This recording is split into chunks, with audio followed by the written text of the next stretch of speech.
sizinle beraber kendi ellerimle minicik pastalar yapacağız. Hadi başlayalım. Kabımıza 2 tane yumurta kırdık. Yarım su bardağı şekerimizi döküyoruz.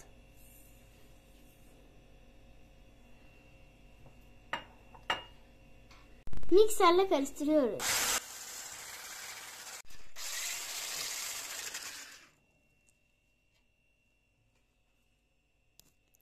İki su bardağı sütümüzü döküyoruz. Ve mikserimizle bir daha karıştırıyoruz.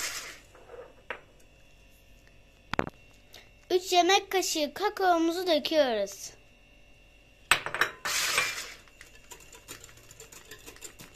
Karıştırıyoruz. 1 yemek kaşığı sıvı yağımızı döküyoruz.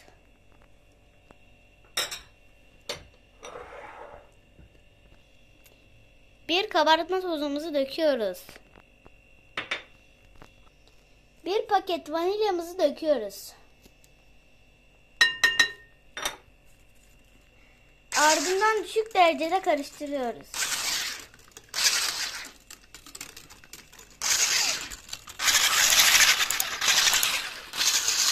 İki bardak unumuzu yavaş yavaş ekliyoruz.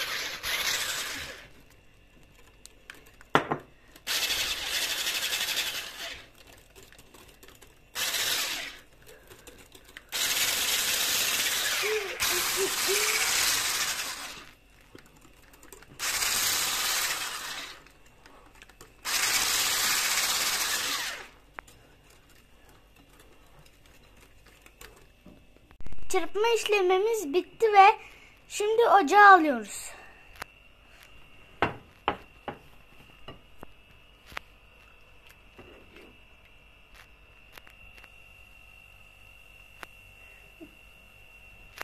Önceden ısıttığımız tavaya koyduk ve unutmayın, çocuklarınızı ateşten uzak durdurun. Bunu annem yapıyor.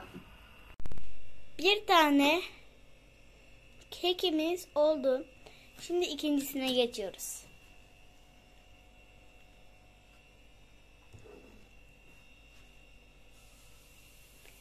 Evet, bakın. Pankekimiz sıcakken şekle veriyoruz.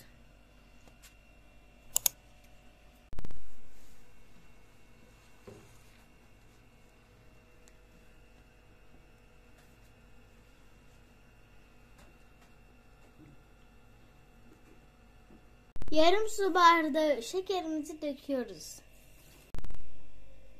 2 su bardağı sütümün içine yarım su bardağı unumu döküyorum. Şimdi de karıştırıyorum.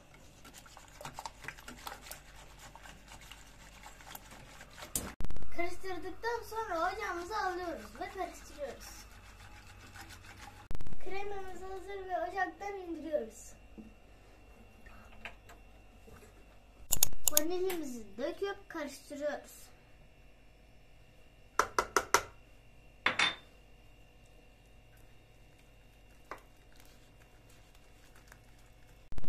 Kremamızı soğuttuk. Şimdi krem şantimizi döküyoruz.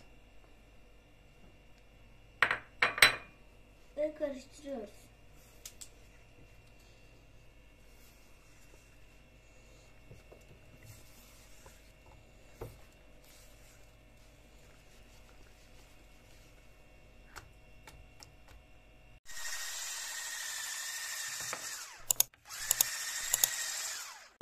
Beyaz ve kırmızı kirazlarımızı kekimizin içine koyuyoruz.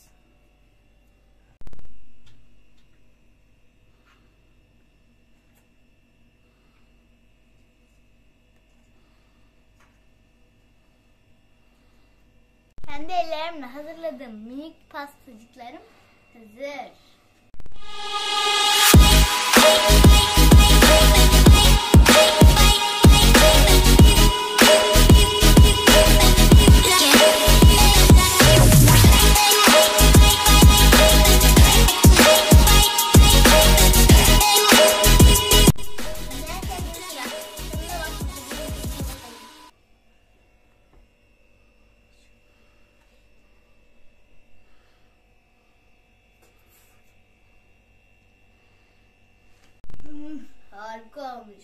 Ellerime sağlık.